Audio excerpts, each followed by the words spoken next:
오늘 본문 말씀은 이스라엘 자손들이 바벨론에서 돌아와서 귀환한 이 이스라엘 자손들이 하나님 앞에서 악을 행하는 일들에 관한 것을 기록한 말씀입니다.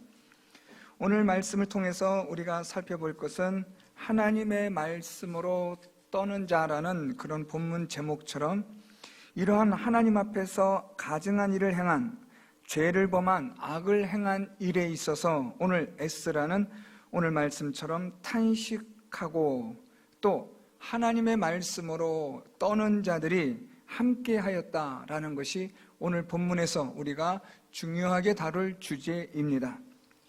오늘 말씀을 통해서 우리는 먼저 가증한 일이 어떤 일인지를 살펴보고 누가 이 일에 함께 하였는지, 가담하였는지 또는 으뜸이 되었는지를 살펴보고 여기에 대한 에스라의 반응과 또 에스라와 함께한 자들의 반응을 살펴보려고 합니다. 오늘 본문 말씀의 시작은 1절에 보니까 이후에 방백들이 내게 나와 이르되 라고 말씀하는데, 이 방백들은 아마도 하나님의 거룩한 믿음을 지키려고 한 소수의 순수한 사람들로 여겨집니다. 이들이 이스라엘 백성과 제사장들과 레위 사람들이 이 땅 백성들에게서 떠나지 아니하고 이 가나안 땅에 살고 있는 이 족속들과 함께 가증한 일을 행하였다라고 그렇게 에스라에게 보고합니다. 아마 에스라는 이런 자세한 상황까지는 몰랐던 것 같습니다. 이러한 보고를 들으면서 오늘 여기서 말씀하고 있는 가증한 일을 행하였다라는 1절 하반절의 이 가증한 일은 2절 말씀에서 조금 더 보완되어지고 설명되어집니다. 그들의 딸을 맞이하여 아내와 며느리로 삼아 거룩한 자손이 그 지방 사람들과 서로 섞이게 하는 일을 말합니다. 하나님께서는 이러한 서로 섞이는 일에 있어서 이것을 가증하다라고 하나님은 그렇게 말씀하십니다. 이렇게 서로 섞이다라는 말은 통혼이라는 말인데요, 하나님께서는 가나안 족속들과는 절대로 통혼하지 말라, 며느리로 삼지도 말고 딸을 주지도 말라고 하나님 그렇게 말씀합니다. 왜냐하면 그렇게 하면 서로 섞인다라는 그러한 이유 때문입니다. 서로 섞이는 것이 왜 그렇게 문제가 되는가? 하나님은 그것을 왜 이렇게 가증한 악으로, 죄로 보셨느냐 하면, 이 서로 섞이다라는 말은 우상 숭배를 하다라는 뜻입니다. 다시 말하면 이스라엘 백성들이 하나님을 섬기는 자들이었으나 이 가나안 족속들과 통혼함으로 말미암아 가나안 족속들이 섬기는 우상을 섬기는 일이 되는 것을 오늘 성경에서는 섞이다라고 표현하고 있습니다. 하나님께서는 이스라엘 백성들이 가나안 땅에 들어갈 때에도 항상 모세를 통하여 경고하신 것이 바로 이겁니다. 가나안 족속들과 절대로 통혼하지 말라라는 것은 그들과 섞인다는 것이고, 그들과 섞인다는 것은 하나님을 떠나 우상을 숭배하게 된다라는 말입니다. 하나님을 섬기는 일에서 어떻게 그렇게 쉽게 가나안 족속들이 섬기는 우상을 섬길 수 있을까라고 우리는 이런 생각을 할 수 있지만, 사실 이 고대의 우상 숭배에 관한 것들을 보면 공통적으로 죄의식이 아주 화려합니다. 지금도 이 이스라엘의 이 과거에 이스라엘 백성들이 이 우상을 섬겼던 그런 제단을, 신전을 가보면 아주 화려합니다. 하나님 앞에 드려지는 성전 또한 회막보다도 이 이방 신상을 섬기는 제단은 아주 멋있게 다듬었고, 또 그것을 사람들로 하여금 정말 경외심을 가질 만큼의 화려하게 짓습니다. 그렇기 때문에 이 가나안 족속들이 섬기는 우상을 숭배하는 일은 너무나 쉽게 이것을 이스라엘 백성들이 동화될 수 있다라는 말입니다. 사실 우리가 이 세상을 살면서 하나님을 믿는 믿음을 지키며 사는 것이 대단히 어려운 일입니다. 세상과 동화되는 일이 쉽지 하나님의 말씀대로 지켜 구별되게 살아가는 것은 아주 어렵습니다. 그만큼 세상은 아주 유혹적이고 매혹적이고 화려하고 우리로 하여금 중독이 되게 할 만큼의 그러한 세상입니다. 하와로 하여금 선악과를 보게 하였는데 어떻게 보았습니까? 먹음직하고 보암직하고 지혜롭게 할 만큼 탐스러웠다라고 말합니다. 이것이 오늘 이 사단이 세상을 통해 우리를 유혹하는 겁니다. 그러한 우상들로 하여금 얼마든지 우리는 넘어질 수 있고 우상화되어질 수 있기 때문에 하나님께서는 이스라엘 백성들에게 가나안 족속들과는 통혼하지 말라라고 하나님은 명령하셨던 겁니다. 오늘 그런데 이 바벨론에서 돌아온 이스라엘 귀환한 자손들이 오늘 이 가나안 족속들과 통혼하는 일들을 행하게 됩니다. 특별히 오늘 여기서 우리가 주목하셔서 보셔야 될 단어가 2절에 그들의 딸을 맞이하여 아내와 며느리로 삼아 거룩한 자손이 그 지방 사람들과 서로 섞이게 하는데 라고 말씀합니다. 여기서 오늘 우리가 주목하셔서 보셔야 될 것이 아내와 며느리로 삼아라는 구절입니다. 이 아내와 며느리로 삼아라는 이 우리 개정 번역은 옳은 번역이 아닙니다. 좋게 번역되지 않았습니다. 이 아내와 며느리로 삼아라는 것은 아주 의역했습니다. 너무 좀 많이 이렇게 이해를 하게 한다고 한 것이 오히려 잘못된 번역이라고 저는 생각합니다. 이것을 우리가 정확하게 번역한다면 그 자신들과 그들의 아들들을 위하여라고 번역하는 것이 정확합니다. 아내와 며느리로 삼아라는 이 번역이 아닌 그 자신들과 그들의 아들들을 위하여, 하나님 앞에서 이스라엘 자손들이 이방인들과 통혼한 것이 왜 통혼하였는가? 그들이 우상을 숭배하는 일에 왜 이렇게 쉽게 동화되었는가? 그 이유는 다름 아니라 자기를 위한 것이라는 겁니다. 자기를 위하고 자기의 자녀들을 위하여 이들은 얼마든지 우상을 숭배하는 일에 동화되었다라고 오늘 성경은 말씀하고 있습니다. 모든 악의 원인은, 하나님을 떠나는 이유는 무엇이냐면 하나님을 위하지 않고 자기를 위하면 그것이 악이 되는 겁니다. 하나님을 위하면 의가 되는 것이고 자기를 위하는 것이면 그게 바로 악입니다. 오늘 이 이스라엘 자손들이 지금 이 이방인들과 통혼하는 것은 다름 아니라 자기를 위한, 자기의 자녀들을 위한 그러한 탐욕과 탐심에 의한 것입니다. 그래서 오늘 이것이 하나님 앞에 죄가 되고, 그래서 이것이 하나님 앞에 악이 되는 것입니다. 다시 정리하면 우리는 왜 우상을 섬기는가? 우리는 왜 이 세상에 동화되어지는가? 라고 묻는다면 그것은 다름 아니라 우리가 우리를 위하여, 나를 위하여, 자기를 위하여 살아가기 때문에 우리는 우상을 섬기게 되고 세상과 동화되어지는 겁니다. 우리가 이 세상과 동화되어지지 않고 우상을 섬기지 않으려면 어떻게 해야 되는가? 그것은 하나님을 위하는 일을 살면 됩니다. 그래서 우리는 항상 이런 질문을 해야 합니다. 이것은 누구를 위한 것이냐라는 겁니다. 하나님을 위한 것이냐, 나를 위한 것이냐. 항상 이 질문 앞에서 우리가 결정하고 선택한다면 우리는 이 세상에서 동화되는 일로부터 우리 자신을 지켜낼 수 있으리라 생각합니다. 많은 사람들은 하나님을 믿고 예수를 믿는다고 하면서도 사실은 자기를 위하여 살아가는 삶이 너무나 많습니다. 자기의 배가 신이 되고 우상이 되는 경우가 얼마나 많습니까? 자기의 몸이 신이 되고 우상이 되는 경우가 얼마나 허다합니까?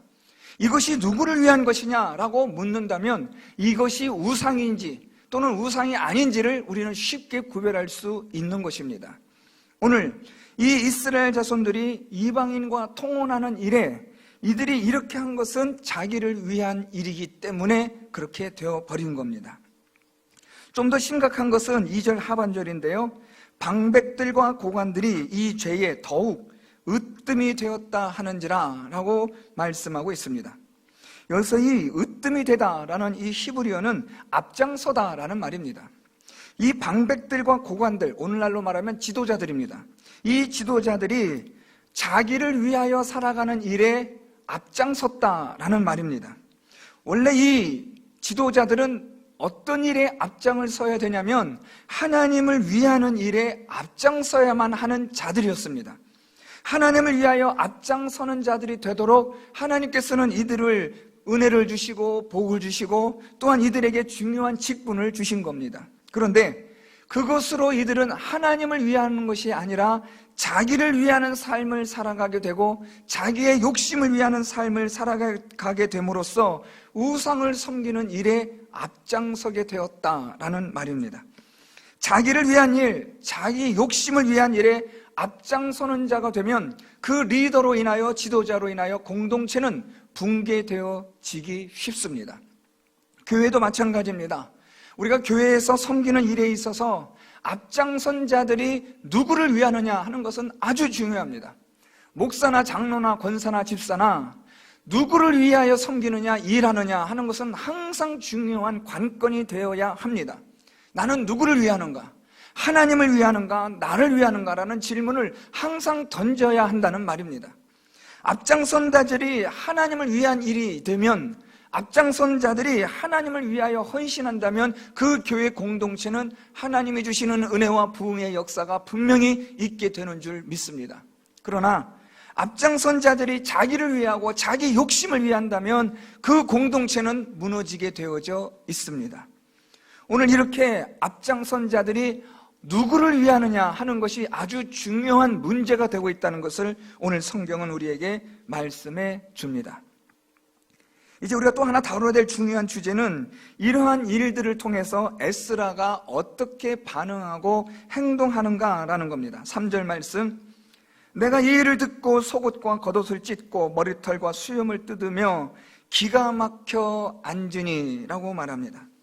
에스라는 이 말을 듣자 속옷과 겉옷을 찢었다라고 말합니다. 이 히브리 사람들, 이스라엘 사람들이 옷을 찢었다라는 이 표현은 엄청난 격한 슬픔과 놀란 감정을 표현하는 행동입니다. 대체적으로 이 상을 당하고 사람이 죽게 되면 애곡하는 일을 위하여 옷을 찢는 경우가 있습니다. 이것은 바로 슬픔에 대한 격한 슬픔을 표현하는 행동입니다. 오늘 에스라는 이 말을 듣고 하나님 앞에서 하나님을 떠나 우상을 섬기는 일에 이스라엘 자손들이 행하는 말을 듣고 에스라는 여기에서 자기의 옷을 찢습니다. 그만큼 이 에스라는 충격을 받았을 뿐 아니라 주체할 수 없는 슬픔을 지금 경험하고 있는 겁니다. 또한 여기에다가 머리털과 수염을 뜯었다라고 말합니다. 머리털을 뜯다라는 것은 역시 옷을 찢다와 비슷하게 슬픔에 대한 그런 표시입니다. 그런데 수염을 뜯다라는 것은 히브리 사람들에게 있어서 수염은 아주 중요합니다. 이 수염은 이 히브리 사람들의 자존심, 명예를 상징하는 것이기 때문에 수염이 뽑혔다, 깎였다라는 말은 명예가, 자존심이 상하였다, 짓밟혔다, 모욕을 당했다라는 뜻입니다. 오늘 이 에스라가 하나님 앞에서 머리털을 뜯는 슬픔뿐 아니라 자기의 수염을 뜯어버린 것은 하나님 앞에 우리는 이렇게 모욕을 행한 일을 했다, 모욕을 당한 일을 행하였다고 에스라는 그렇게 표현하는 겁니다. 오늘 에스라는 말할 수 없는 슬픔으로 하나님 앞에서 하나님을 모욕한 이 일들로 인하여 에스라는 지금 하나님 앞에 앉아 있습니다. 그런데 거기에 기가 막혀 앉았다라고 말합니다. 이 기가 막혀라는 히브리어는 아주 극심한 고통과 괴로움의 상태를 표현하는 심리적 단어입니다. 또한 허탈감, 낙심 또는 좌절, 이러한 것들을 표현하는 단어이기도 합니다. 에스라는 이스라엘 자손들이 하나님을 떠나 우상을 섬긴다는 말을 듣고 거기에다가 앞장선 자들이 이 일에 있어서 앞장서고 있다는 말을 듣고 에스라는 지금 자기의 옷을 찢고 머리털과 수염을 뜯고 기가 막혀 앉았다라고 말합니다. 오늘 이 말씀에 보면 에스라는 이 일을 저녁 제사 드릴 때까지라고 말한 걸 보면 아마 해가 질 때까지 이렇게 망연자실하게 앉아 있었던 것 같습니다. 자, 그런데 에스라가 이렇게 홀로 탄식하며 머리털을 뜯고 수염을 뽑고 옷을 찢고 하는 이 일에 있어서 함께 동조하는 자들이 등장합니다. 오늘 본문의 제목이기도 한데요, 4절에 이에 이스라엘의 하나님의 말씀으로 말미암아 떠는 자가 사로잡혔던 이 사람들의 죄 때문에 다 내게로 모여오더라. 사실 이 사람들은 소수의 사람들입니다. 다수의 사람들이 이방인들과 통혼하고 하나님을 떠나 우상을 숭배하는 일들을 보면서 이 소수의 사람들은 가슴을 치며 슬퍼했던 사람들입니다. 그렇지만 다수의 사람들이 이런 악을 행함에도 불구하고 누구도 탄식하지 않고 누구도 이것으로 인하여 하나님 앞에 엎드리는 그런 구체적인 행동을 보이지 않기 때문에 이들은 조금 떨어져서 자기 스스로 홀로 안타까움을 삼키고 있었던 사람들로 보여집니다. 요즘 유행하는 아마도 샤이 경건한 자들이라고 볼 것 같습니다. 이 사람들은 앞장서서 하나님 앞에 탄식할 수는 없지만 그들의 마음에는 이건 정말 아닌데 라는 안타까운 마음을 가지고 탄식하는 마음을 가지고 이런 일들을, 이런 이 다수의 사람들이 우상을 숭배하는 일에 대하여 안타까워하며 마음으로 그렇게 발을 동동 구르고 있던 사람들이었는데, 에스라가 하나님 앞에 앉아서 옷을 찢고 머리털과 수염을 뽑는 이 일로 인하여 이들이 함께 하기 시작한 겁니다. 에스라를 중심으로 하여 이들이 함께 모여 하나님 앞에 회개하는 일을 시작한 것입니다. 하나님 앞에 회개하는 일은 갑작스럽게 모든 사람들이 시작하는 게 아니라 하나님께서 회개의 불길을 놓으신 그 사람을 통해서 하나님은 회개의 역사를 일으키시는 줄 믿습니다. 우리 한국 교회사에서도 하나님께서 회개의 운동을 일으키실 때에 한 교회의 한 성도의 신앙 고백과 회개를 통하여 하나님께서는 이 대한민국 땅에 회개의 불길을 놓으셨던 것처럼 오늘 하나님은 이 이스라엘 자손들이 예루살렘으로 돌아왔지만 하나님을 떠나 우상을 숭배하는 이 일에 에스라가 하나님 앞에 회개하며 엎드려 앉았을 때 여기에 함께하는 자들이 모였다라는 말입니다. 이 일로 인하여 이스라엘 자손들이 하나님 앞에 회개하는 일이 시작이 됩니다. 오늘 우리는 본문 말씀을 통해서 우리는 어떤 사람인가에 대하여 분명한 질문이 있어야 합니다. 나는 하나님을 위한 자인가? 나를 위하는 사람인가? 나는 하나님을 위하여 앞장서고 있는가? 나를 위하여 앞장서고 있는가를 우리는 질문해야 합니다. 하나님을 위하는 자는 하나님의 말씀에 따라 살아가는 사람이요, 그는 하나님을 위하지 않는 일에 대하여 탄식하고 하나님의 말씀으로 떠는 자를 말합니다. 자기를 위하는 자는 하나님을 위하지 않기 때문에 탄식할 줄도 모르고 하나님의 말씀으로 인하여 떨지도 않는 사람입니다. 그래서 오늘 우리는 본문 말씀을 통해서 하나님의 말씀으로 나는 떨고 있는가? 나는 하나님 앞에 탄식하고 있는가? 나는 나를 위하는 삶인지 하나님을 위한 삶인지를 늘 항상 내 자신에게 물어보고 있는지를 우리가 오늘 이 본문을 통해서 생각해야 한다는 말입니다. 사랑하는 성도 여러분, 우리는 그럴듯하게 예수를 믿을 수 있고 아닌 척하며 예수를 믿을 수 있습니다. 그러나 하나님 앞에서는 모든 것이 다 드러날 수밖에 없습니다. 나는 누구를 위한 자인가? 나는 하나님을 위하는 사람인지 나를 위한 사람인지, 하나님의 나라와 의와 복음을 위한, 교회를 위한 자인지 나의 욕심을 위한 자인지를 우리는 늘 항상 물어야 합니다. 이 일은 누구를 위한 것인가? 이것은 누구를 나타내기 위한 것인가? 이것은 나의 일인지 하나님의 일인지, 하나님이 기뻐하시는 일인지 내가 기뻐하는 일인지를 늘 항상 물어볼 줄 아는 자가 되셔야 합니다.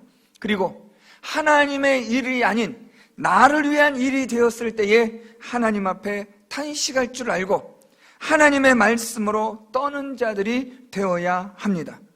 우리 석계교회 공동체는 하나님의 말씀으로 인하여 떠는 자들, 우리의 자기 자신의 욕심을 위한 일로 인하여 하나님 앞에 탄식할 줄 아는 자들, 하나님 앞에 앉아서 옷을 찢고 머리털과 수염을 뽑고 기가 막혀 앉아서 하나님 앞에 회개할 줄 아는 그러한 성도들의 하나 둘 시작되어지는 회개의 모임이 있기를 바랍니다. 그래서 에스라와 같은 또 하나님의 말씀으로 떠는 자들이 모이는 이러한 위대한 하나님의 부흥과 회개의 역사가 일어나는 주님의 몸된 교회 공동체가 되었으면 좋겠습니다.